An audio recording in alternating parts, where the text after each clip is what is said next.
ഇനി ചിലതൊക്കെ മറക്കണം. അച്ഛന്മാര് മറക്കാൻ പറ്റുമോ? ഇല്ല മോളെ, എല്ലാം ദൈവവിധിയാണെന്ന് കരുതി സമാധാനിക്കുക. ദുഃഖം ഉണ്ടാവും, വേദനയുണ്ടാവും. പക്ഷെ എങ്ങനെ ഇരുന്നാൽ നിന്റെ താഴെയുള്ളവരും കൂടി തളർന്നു പോകും. അത് പോട്ടെ, അവർക്കൊക്കെ ഇനി ധൈര്യം സമാധാനവും കൊടുക്കേണ്ടത് നീയാണ്.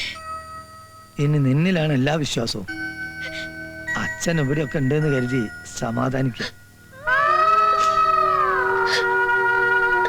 എന്റെ ചങ്ങാതി മാത്രമായിരുന്നില്ല ശേഖരേട്ടൻ, എന്റെ കൂടപ്പിറപ്പായിരുന്നു.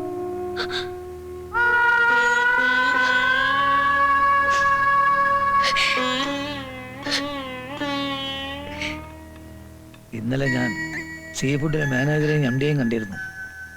ശേഖരേട്ടന്റെ വേർപാടില് അവർക്ക് വളരെ പ്രയാസമുണ്ട്. അച്ഛന്റെ പേരിൽ കുറച്ച് പണം ഉടനെ കിട്ടും.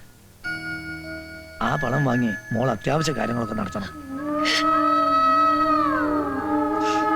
പിന്നെ അച്ഛന്റെ ജോലി അവർ മോക്ക് തരാന്ന് പറഞ്ഞിട്ടുണ്ട്. നിനക്കത് ഈ സന്ദർഭത്തിൽ ഒരു ആശ്വാസമാവും.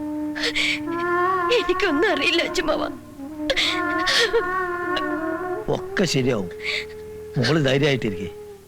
ഞങ്ങളൊക്കെ ഇല്ല ഇവിടെ. കരയാണ്ട് ചെന്ന് കുളിച്ച് വല്ലതും കഴിക്കാൻ നോക്ക്. ചെല്ലു മോളെ, ചെല്ല്.